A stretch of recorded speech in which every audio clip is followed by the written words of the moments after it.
Hey salute friends, today we are taking a look at Tuxedo from Yves Saint Laurent, plus my overall thoughts on the house itself. This is composed by perfumer Juliette K, who has done a few L'Homme Flankers and L'Artisan I believe, but more of an up and coming perfumer I think. This one is from YSL's Le Vestiaire de Parfums range, which is their higher end private collection and seems to be the most popular one, at least until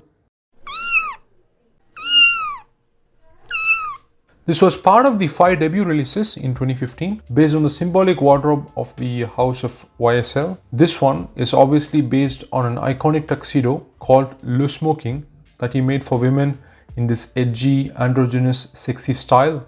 There are also some semi-popular ones like Splendid Wood and Kaftan, and even a sub-collection based on orientals and such. So how does this one smell? This one opens with some abstract citrus note. They say bergamot, but it just feels like an aroma chemical to me. This is a running theme in this fragrance. Then there is this strip of violet, which is floral, metallic, mineralic, slightly candied sweet and ozonic. The big vanilla from the base already starts to come through, very strong. Underneath this strip of violet, I also get some warm spicy qualities, notably some mentholated, slightly green, bitter cardamom. Additionally, I'm getting some hints of cumin and licorice with some boozy rum vibe as well, but they are not in the official notes. The combination of the little bit of freshness at the top, the spices, the violet and the departing vanilla comes across medicinal, balsamic with some varnish, paint thinner like qualities as well.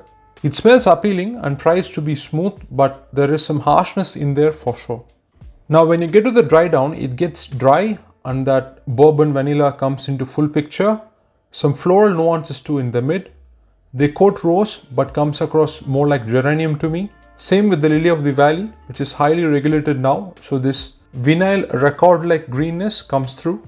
Then there is this big oily polyester like patchouli which joins the vanilla and dominates for the next 4 hours or so. There is some salty nondescript amber in the dry down. They claim ambergris. Obviously it is not the real thing and does not even smell like fake ambergris to me. Neither does it smell like labdanum or benzoin, which makes it obvious that it is amber woods. Some leathery and resinous quality in there too. So eventually in the far dry down, it gets even more dry and dusty. The bourbon vanilla, tonka and the plasticky, slightly mossy patchouli and this mineralic amber wood is what you're left with in the end. Evidently it is not a very complex scent I think. Now in terms of performance, it is just okay, 6 to 7 hours of longevity, with moderate projection for the first 30 minutes, then gets real close to the skin during the next 2 hours and pretty much a skin scent by 4 hours. So the projection is not great, which of course need not be huge for the understated vibe that it is going for, but it is so weak to the point that I can't even smell it after 5 hours. Now what do I think about it? For that, let me lay out what are my general expectations when it comes to a designer exclusive and see where it stands with respect to those criteria. Number one, obviously I would like it to do something different, setting itself apart and be better than the mass-produced signature line releases. Does it apply here? No. Vanilla and patchouli combo is a well-beaten path with many similar scents, so I don't think it is really doing anything different or improving upon an existing theme. Plus the performance is not great for a cool weather exclusive scent. Not to mention, it is being cloned a lot nowadays. Number two, I would like it to be of higher quality than the signature line fragrances. In this case, no. Like I hinted in the beginning, it may be better or on par with YSL's own signature line, but I think it is nowhere near the quality or maybe even below the quality of your classic signature line fragrances from the likes of Chanel, Guerlain and Hermes I think. It is pleasant but very much feels like a synthetic composition, not that coherent or rich or complex. The vanilla tonka feels cheap in the far dry down. The violet accord comes across misplaced at times, and in the far dry down has this modern duty-free amber woody kind of smell. It's even classified as a sheep and does not do justice to that family whatsoever. Thirdly, the price. Obviously, with the private collections being more expensive than the signature collections, are they worth it by themselves in comparison with other private lines and niche fragrances? So clearly, when someone asks, "How much did you pay for it?" Well, actually, that's none of your business, Christy. But I can assure you, it certainly wasn't cheap. This YSL line is not the most expensive per milliliter, to be fair, but they are certainly not cheap, and this one for me is definitely overpriced. At least when you overpay for something like Coromandel, Angélique Noir or Bois d'Argent, you get something of a higher quality. For me, there are many alternatives that I would rather go with. Fahrenheit Le Parfum, which does this boozy violet vanilla patchouli better at a signature price. Something like Costume National Soul, the spicy, sweet, leathery amber. And if you want the ultimate boozy vanilla boss mode patchouli scent and don't mind paying, there is Miss You from Frederic Malle. And you can see how much I have used these compared to this. I actually got this for like 120 euros during a swap, and I'm actually considering selling this off. I think I have this feeling towards this entire Le Vestiaire collection, to be frank. They're not as good as the other private lines, feel very signature collection like, and it seems that the general fragrance enthusiasts also share this sentiment. For instance, what is one of the strongest indicators of perfumistas appreciating a scent? They are very concerned about reformulations, they get backups, they check the year and so on. You see this with Dior Privé, when Chanel exclusives became EDP, or when Guerlain changes their presentation. But how many care about this collection? On top of that, it should not be difficult to reformulate this anyway, I think, as they come across like heavy synthetic scents. If they put out this in their main signature line at those prices, then we are talking.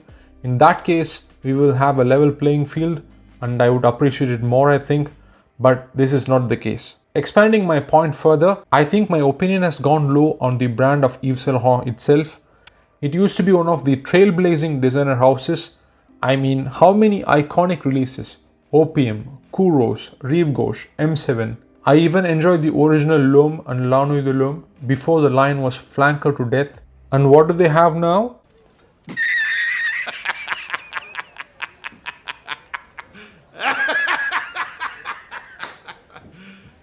You serious?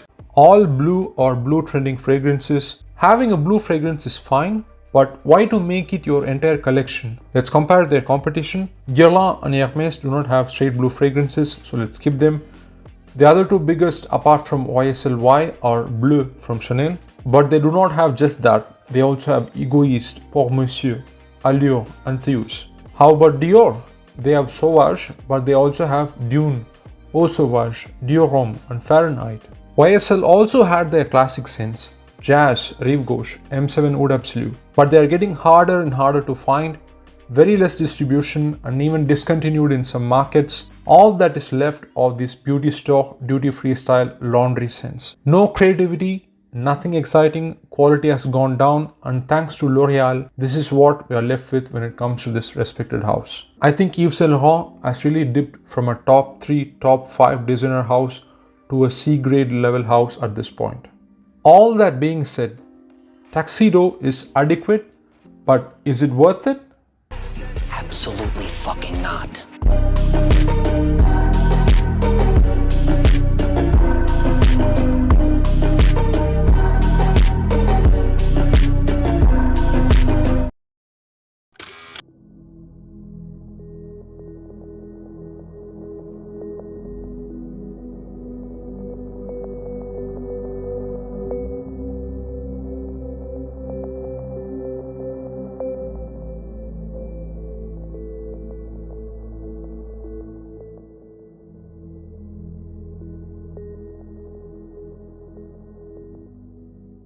About how the audience is experiencing each moment along the way, and you're working on essentially this is like a temporally a kind of a multi-dimensional approach.